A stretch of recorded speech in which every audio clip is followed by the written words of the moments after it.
foi Melquisedeque? Quem foi esse homem, que era sacerdote e ao mesmo tempo rei? Que cidade era essa, chamada Salém, onde ele era rei e sacerdote? Davi falou sobre ele, e a carta aos Hebreus também o citou. Para entender quem era Melquisedeque, precisamos voltar um pouco no tempo. A Bíblia relata que Adão tinha uma missão na terra, e a missão de Adão era santificar, cuidar e implantar o reino de Deus na terra. Mas Adão sofreu uma queda e perdeu o seu propósito. E então a Bíblia relata que o Eterno colocou Adão para fora do Éden. A Bíblia também diz que Adão gerou um filho, segundo a sua imagem e semelhança. E a esse filho, Adão chamou Sete, porque voltaram em Sete a invocar o nome do Eterno. Sete foi escolhido para continuar a missão de seu pai. A linhagem de Sete foi conhecida como a descendência abençoada. Segundo a Torá, Sete era sacerdote para o mundo. Mas os filhos de Deus se corromperam e perderam sua autoridade. Segundo alguns rabinos, Noé fazia parte desta ordem,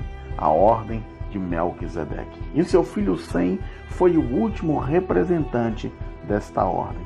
A ordem cuja missão era ser sacerdote para o mundo e ensinar a Torá para os homens. Em Gênesis 26, Deus disse a Isaac que a sua descendência abençoaria todas as nações da terra, porque seu pai Abraão guardou a sua lei.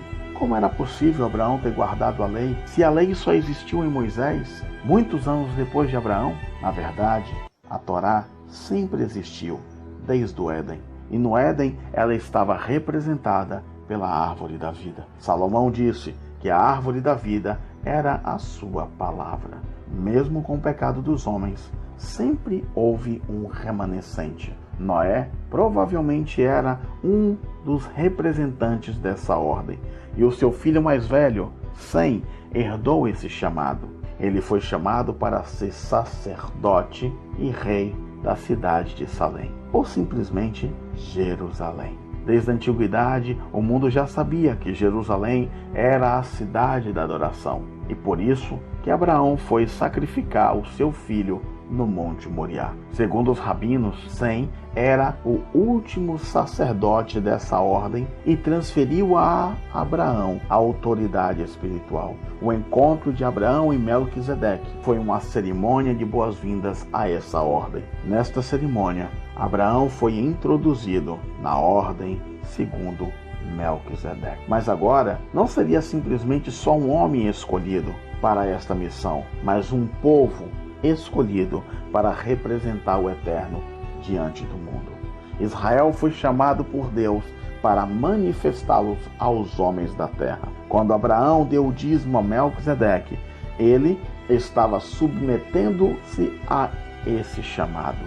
Yeshua recebeu o título de rei e sacerdote, não segundo a ordem de Levi, mas segundo a ordem de Melquisedeque. A ordem de Melquisedeque era um sacerdócio para os povos da terra. Yeshua também foi feito sacerdote para todas as nações. Nele foram benditos todos os povos da terra.